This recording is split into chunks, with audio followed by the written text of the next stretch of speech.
Hey guys, it's Rhett from the 100 Acre Wood Highlands. It has been temperatures over 100 like all week, and we had a chance of rain last night, but it kind of broke apart and went right around us, so that was a big bummer.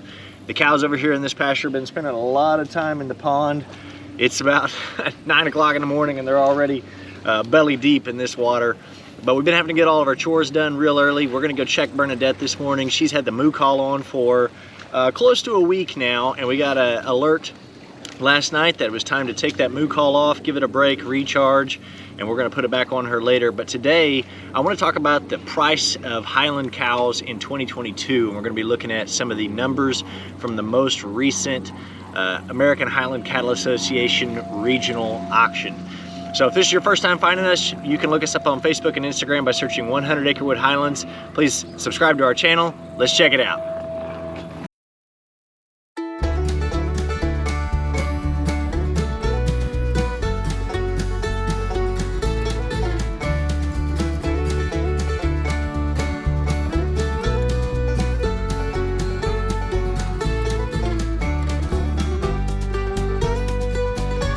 I got something.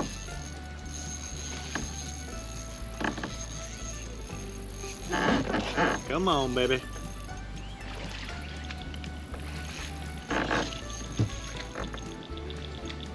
Whoa! Lost my worm. Dang it. I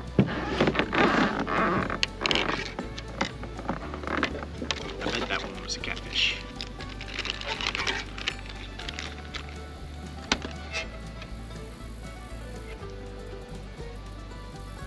So we stocked this pond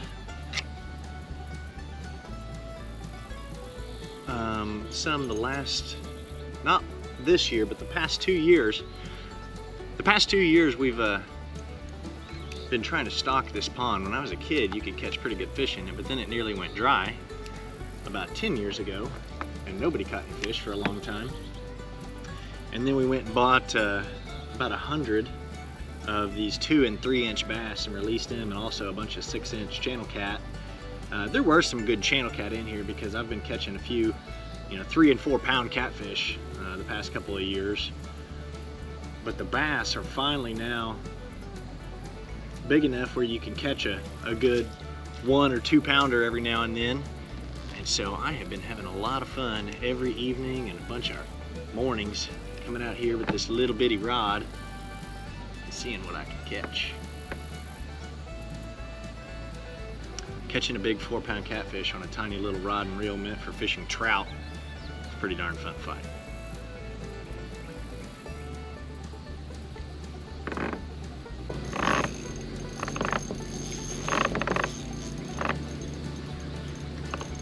Got one on.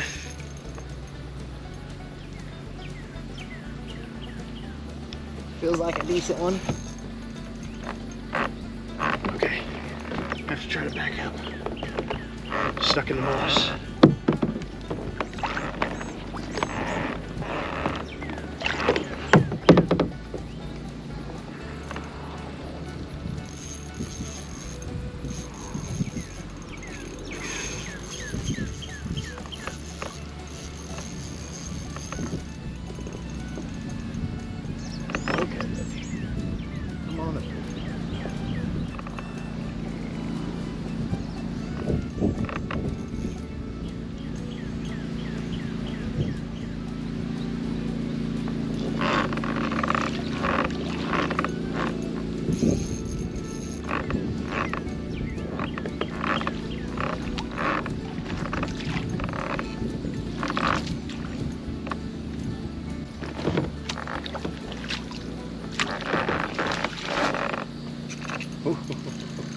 Pulling.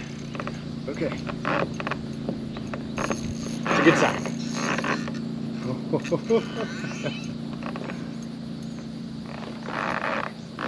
Oh, lots of pretty serious grass.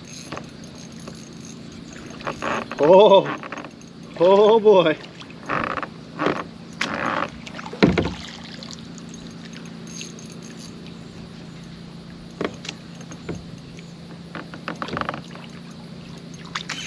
Oh man. man.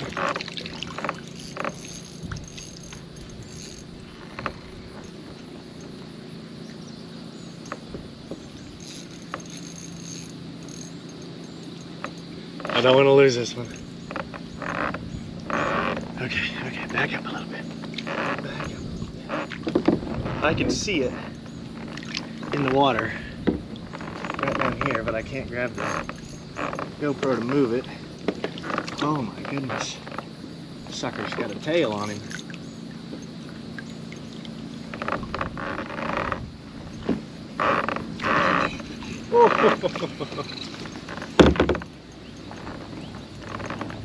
Okay, buddy. Just wait right there.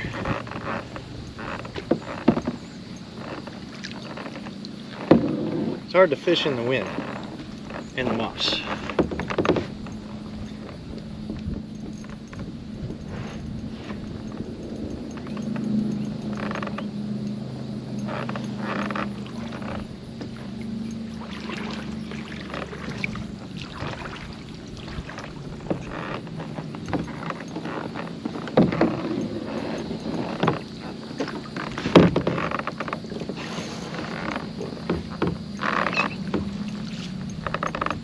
Holy crap.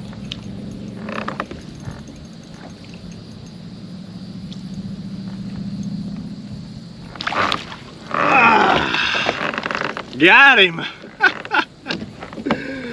Oh my goodness. Look at that fat fish.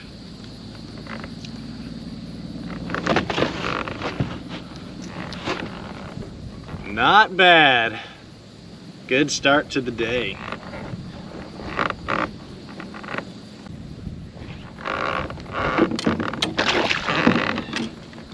That was fun. Okay, I got another one on. All right, let's see what we got this time. Oh, came off. Goodness. Man, this little farm pond is only about, I want to guess, a little bit over an acre. So it is not a big pond.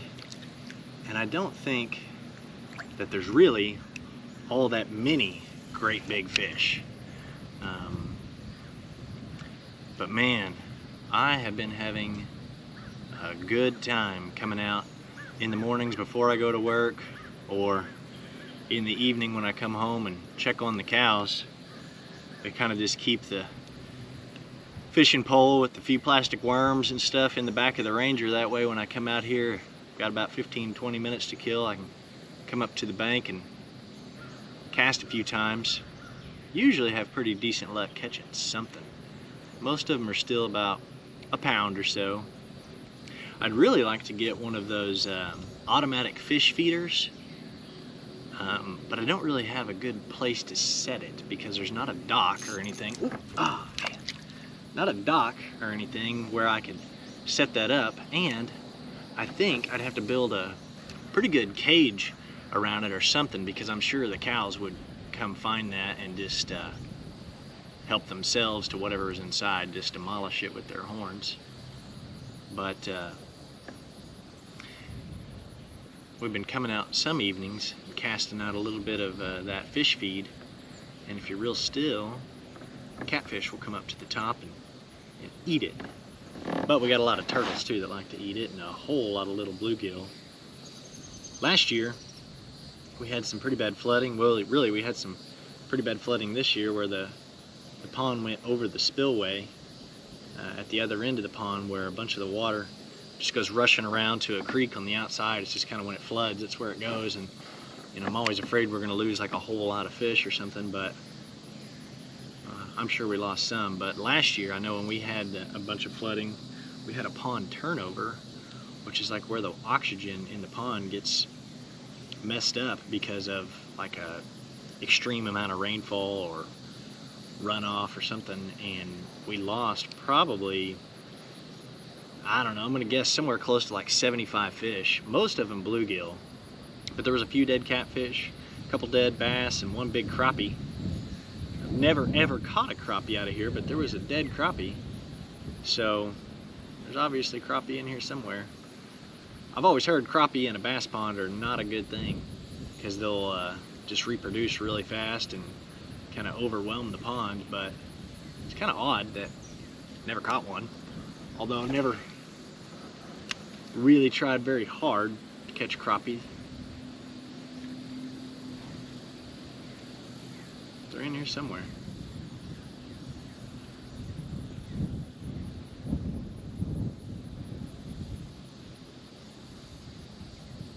All this wind keeps on shoving me right here into this moss and grass behind me at the very end of the pond.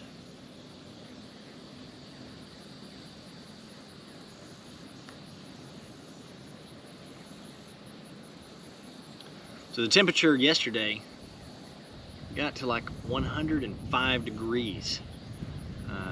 I know about a week ago it wasn't that hot. I think it was like 103, and the meteorologist in Oklahoma City said it was the hottest day we'd had in 2 years. So we have, oh, I just saw had a little strike, but it didn't get it. So we have had a stretch of super hot weather. And you know, most of the people that you see that have Highlands are further up north, kind of like Minnesota, Michigan, Montana, Wyoming. Friends with a lot of people up that way. New York, lots of big Highland places up there. But there are definitely Highland places all across southern states where it gets pretty darn warm. I know quite a few people in Texas. Texas is known to be hotter than it is here. Missouri, Arkansas, Kansas, you know, they're having 100-degree days too. So the things I notice with like my cows in this heat is they spend a lot of time in the shade, spend a lot of time in the water. Oh, come on, baby. And they definitely don't have near the hair that they do in the wintertime, or as much hair as you see in those colder climates. That one must have been a bite because worms all messed up. Dang it. So with this heat, not a good time to have calves. We're really hurting right now because we haven't had any calves born in 2022. You know, I'm seeing people posting pictures born on their farms the last several months, you know, calves coming and hitting the ground, but we kind of bit the bullet and changed up our breeding program so that most of them will be born in the fall. I would really feel a lot better if my calves were born in, you know, anywhere from like October through March. Cooler weather, you know, I'm not so worried about flies.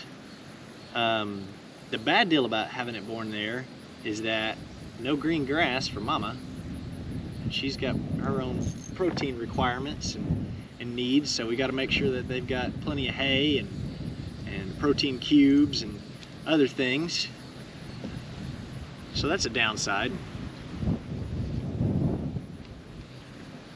And some people really aim to have their calves like February and March.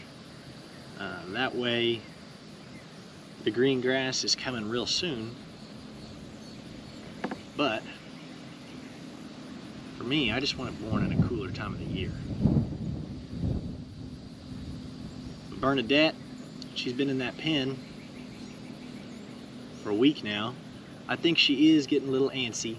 She doesn't seem, you know, to want to be in there. I went last night to check on her, and I'd put a hay bale out there, and I think that hay bale got her fired up or something and kind of maybe set off a false alarm on the moo call. The moo call sends me texts when there's a lot of activity that's supposed to indicate contractions and, you know, that birthing is fixing to happen. Well, I put out a hay bale because there's really not very much green grass in that pen, and she's just getting protein cubes, so she needs some grass. And within about an hour or so, I had left and gone to work, and I got a text alert that said high activity. And so I called Anna, and she went out there with Lucy, and they spent about 45 minutes checking her, and nothing was happening. And so I think we got to reading, and I got to reading on the Moo Call website the frequently asked questions that they can get excited from fresh hay and stuff like that that can cause false alarms somehow. So we got all excited yesterday thinking it was calf time, and I was at work, so had a bunch of appointments. It wasn't like I was going to be able to leave and come, so I was glad Anna was able there to go and check, but no calf yet.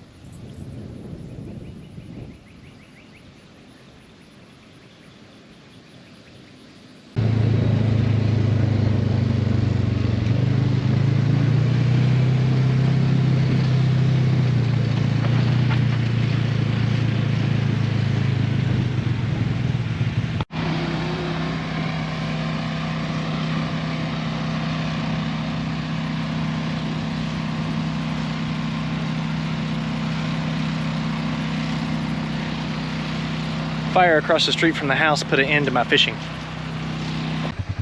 Well, I got my excitement in for the morning. I was out there on the kayak fishing, just taking it easy, and Anna called and said that she had to call the fire department because there was a grass fire right across the street from our new house. So I jumped on the Ranger, grabbed a water hose, and ran over there as fast as I could. But where we live, we've got a volunteer fire department. They're pretty darn quick, and there was already 3 trucks out there, and they got it put out, no big deal, but I think that put an end to my fishing. All right, we're gonna come check on Bernadette and Hallie, see how they're doing. Get this Moo Call taken off and get it recharged. Hey girls, what you know? What you know, Bernadette? Hey girl.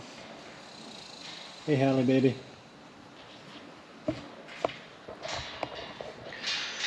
So we put out a hay bale the other day.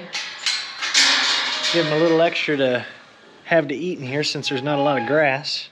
But we've been coming in and giving them a bucket full of cubes every day, checking their water. Since it's so darn hot, we want to make sure they don't run out of that. But we are actually going to be gone out of town for the next few days, and I'm worried about her having her calf while we're gone. So we got people to check on her, but some family's gonna keep an eye on her, but we're gonna take this Moo Call off and get it charged. That way we know we'll have some battery life while we're out of town.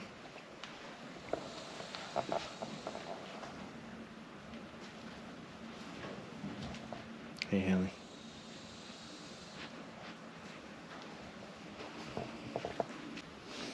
Come all the rest of the cows to see what's going on. Let's get this thing off.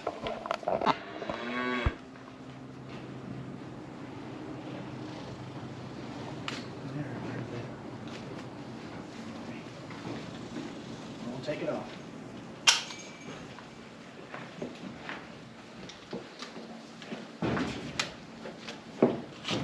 Okay, hey.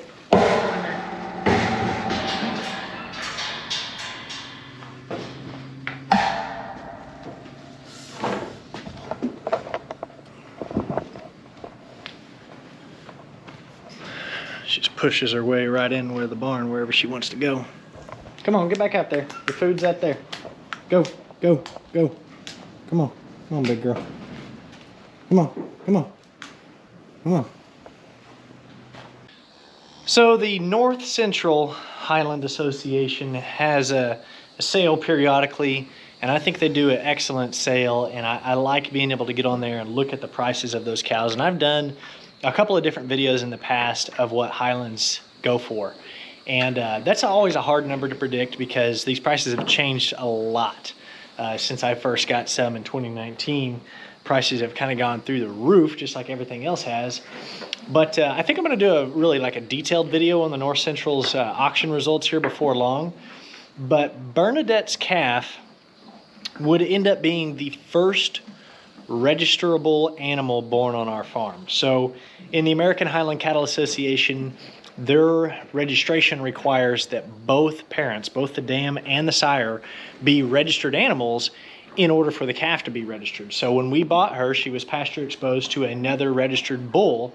And so we've had lots of calves born on the farm, but this will be the first one born on the property that comes from both a registered dam and a sire. So that's one of the reasons that we are so excited for this calf to get here. And prices have increased dramatically in both the unregistered and the registered animals, but in the registered ones in particular, I think the prices have really gone up, especially if you have some that are of really good genetics and like show quality animals. So at the North Central auction, there were 32 live animals sold, and that included heifers, bulls, bred cows, and cow-calf pairs. And so they all kind of brought different prices, and that's why I think I'm going to do a detailed video on this later. But if you averaged out all of those animals, the average price of an animal at that auction was $6,302. So that is why we are excited about this calf being born. Personally, I think a person purchasing a Highland will get a better price if you're able to buy it, in a private treaty directly from the farm, not in the auction setting. But it can be difficult to find those registered animals outside of auctions. It's definitely a lot easier to find out, here's the auction coming around, these are the animals that's available, and bid on them. But that limited supply has partly caused some of these prices to go way, way up. What we are hoping for is a heifer. And at this particular auction, there were 19 open females. So not necessarily heifers, but cows, female cows that were not bred, most of them being young heifers. The average price for a heifer went for $6,400, but they ranged everywhere from about $4,250 up to $14,000 for one of them.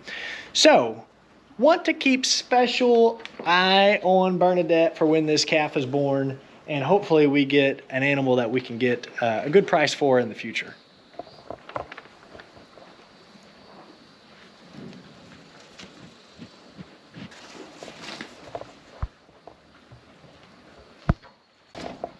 Well, we've got the moo call off.